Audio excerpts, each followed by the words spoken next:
Hi, Dr. Glassman. So I am going to go through my therapy tool project and perform the activities that I would do with the child. The focus of my therapy tool project was for the k sound in children. So the first thing that I would do would be to explain to them what we were doing. So we're trying to elicit the k sound, and I would tell them where their articulators should be. So the first tip that I would use is I would tell them, okay, we have to open our mouth, open it really wide, and have them try and imitate me. So k, k, k. So the tongue should be in the back of the mouth. And if the child could elicit that sound, then I would go ahead and move forward with the activity. However, if they could not, I would tell them verbal cues such as, okay, our tongues need to be in the back of our throat, our mouth needs to be open, and we're producing the k sound. So k, k, k.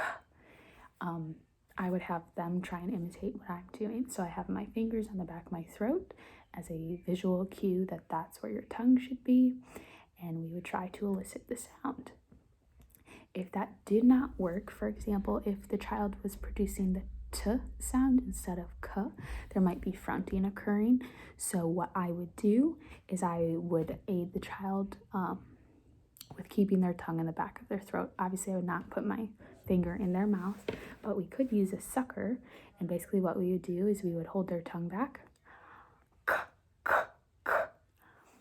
And it's supposed to help. It's also fun, but it's supposed to help keep the tongue in the back of the mouth so that they are producing the correct sound. So for the first activity, every time the child produced the k sound 3 times, they would get a rubber duck.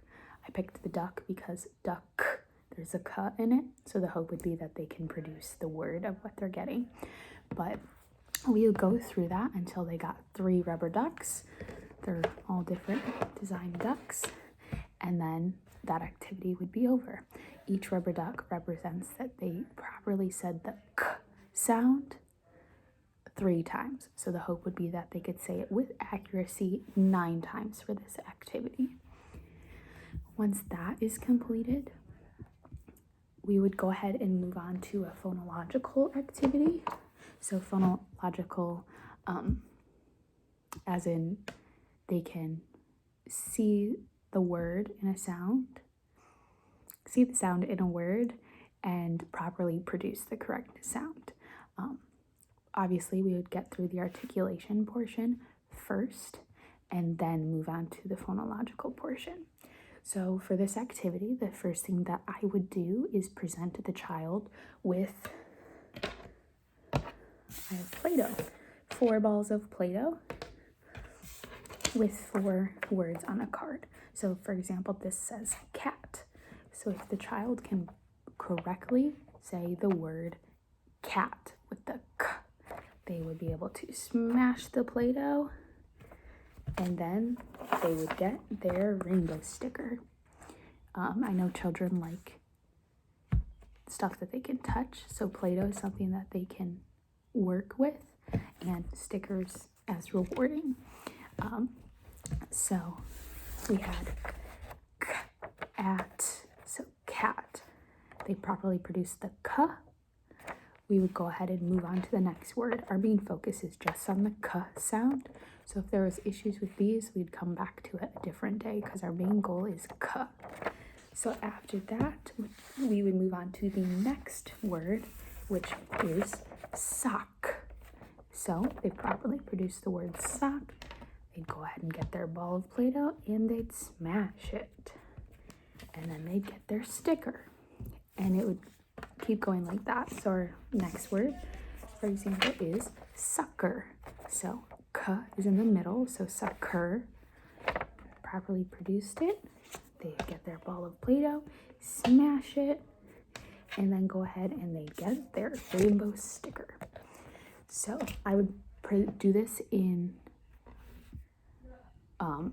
4 rounds, so a total of 20 words, and they would have different, the k sound would have different positions, so initial, medial, and back, which is kind of what was represented with these 3 examples.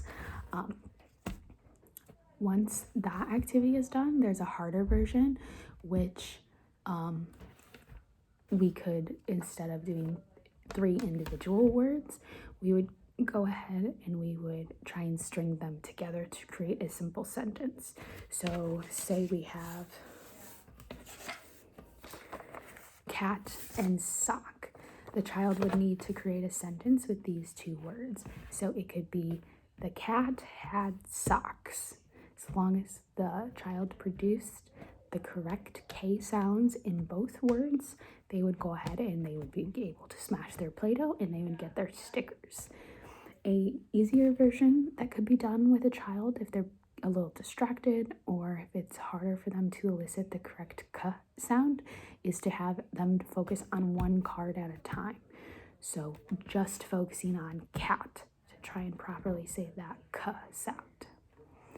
So the objectives of this therapy for articulation, I believe that the objective is for the child to be able to accurately produce the K sound while having the articulators in the proper place. So your tongue in the back of your throat, K, K, K. For the phonological portion, it would be that the child can recognize the K sound within a word, no matter its location, so initial, medial, or back.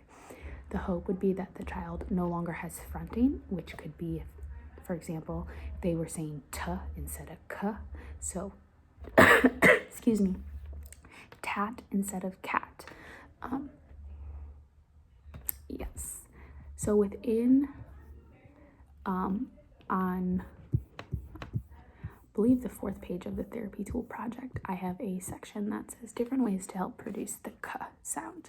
So we have visual cues. So showing the child on the model, as I said earlier, or with the visual card that's on page 2, where the articulators are supposed to be, where the tongue is supposed to go. We also have verbal cues, which could be telling the child exactly where to put the articulator. So put it in the back of your throat. And another thing that you could do is ask them to imitate you the best that they can. So we're going to put our tongue in the back of our throat and go K, K, K.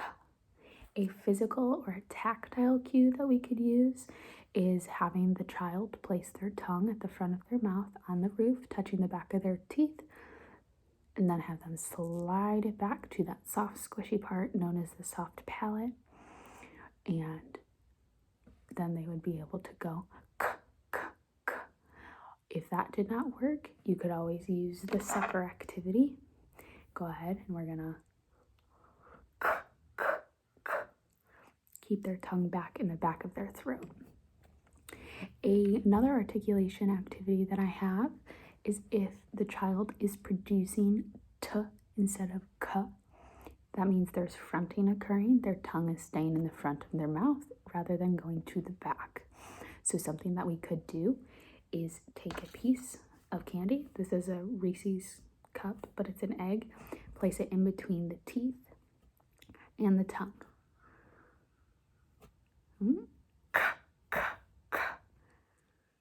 So it's blocking the tongue from touching the front teeth. I'll do that again. Perfect size to fit in a mouth. Obviously, you have to be aware of choking hazards or allergies, but it's a way to keep the tongue from touching the front teeth to properly show the child how to produce that K sound. Another phonological activity that we could do is showing the child different picture cards. So rather than having it just be a word on a card, it would be an actual picture.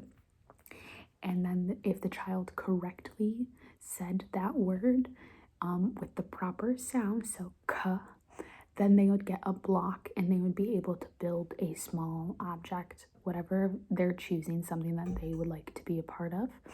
And the objective would be that the child could correctly say all of the words with accuracy to complete building their house, their object, whatever it is.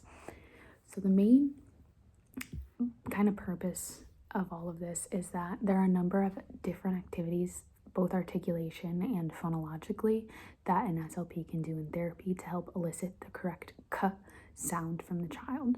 The ones that I kind of went through shortly in this video and that are listed in my project are just a few that I've come up with that could help elicit the correct k sound and aiding the child to be able to look at a word and still elicit the correct sound. Well, in therapy, it's very important to be enthusiastic with the child while doing the activities so that they are excited about learning and excited about speech and be able to produce the correct sounds.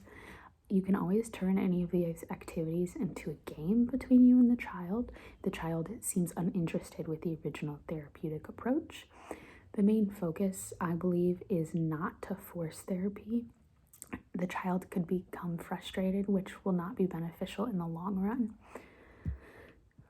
Producing the correct sound is the main goal, no matter how we kind of get there. It's going to take time, and it's important to be aware of that. The end goal of any therapy approach activity that we do is to help the child elicit the correct sound and get as much support from us as the therapist as possible. So that is my entire kind of therapy tool project, simplified a little bit. All of the information in depth is in my therapy tool project document that I emailed to you. So if you have any questions or comments or concerns, please reach out to me. I can answer anything if you have a question about an activity or something. So thank you for all of your support throughout the last 2 semesters. I'm incredibly grateful, and I look forward to hearing from you.